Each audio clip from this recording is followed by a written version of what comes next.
na sa pinakamalakas na power bank na mare-recommend ko sa inyo. This is from the Cuktech na brand and this is Cuktech 15. One of the only power bank that can support the Xiaomi turbocharge na up to 120 watts. More details after this quick intro. Now, oftenly, I'm getting asked kung ano nga ba mga power bank na okay na i-recommend din sa inyo. Now, most of the time na mga phones may kanya-kanyang mga proprietary na charging speed or fast charging ang tawag nila. Kasi hindi interchangeable mga to dahil proprietary sila. Like example, SuperVooc charge. Hindi mo pwede gamitin sa Huawei na turbocharge. Or hindi mo rin pwede gamitin ang Xiaomi turbocharge just to charge a Vivo smartphone. But in this power bank, biglang nagbago ang paningin ko sa mga power banks. And I would tell you na this is the only power bank na brand which can charge my Xiaomi na smartphone up to its maximum potential na Xiaomi turbocharge. So ang ganda dito sa kanya is malaki ang power bank nito. This is the Cuktech 15.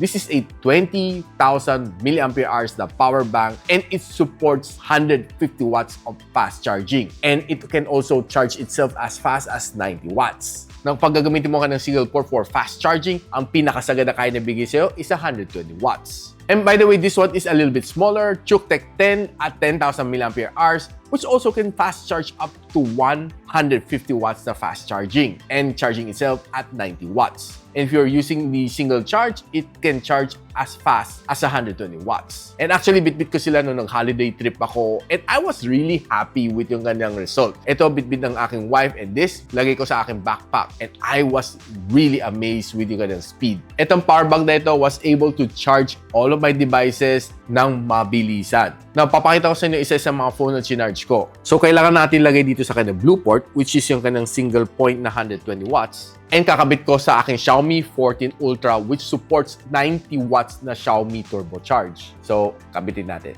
Ayun, kita nyo guys, nag 90 watts siya.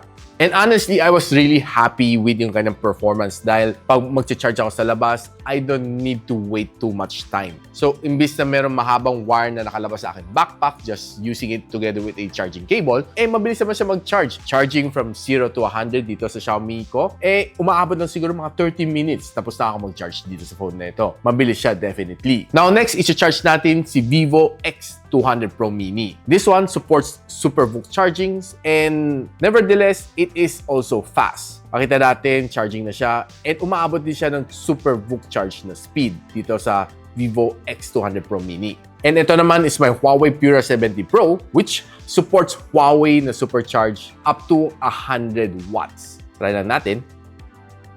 Makita mo, fast charging siya.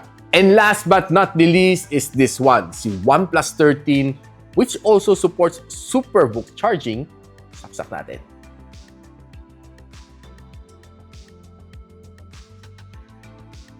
Yan, SuperVooc charging din siya.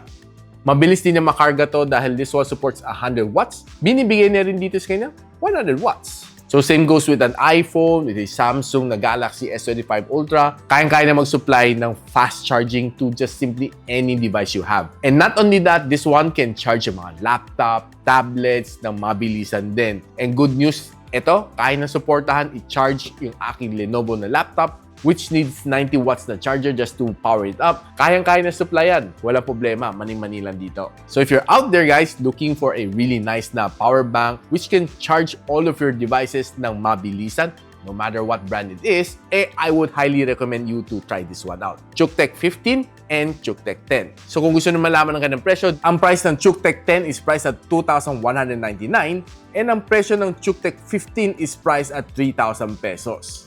I'll post everything on the description box below. And if you like this video, don't forget to share it to your friends. And a quick sub is definitely awesome. I'll see you in my next one. And so, ako pala si Richmond and you're watching Gadget Sidekick. What's up? Like and subscribe to my channel. Don't forget to hit that notification bell. For one of my latest uploads, click the dito. And for one of my popular uploads, click here.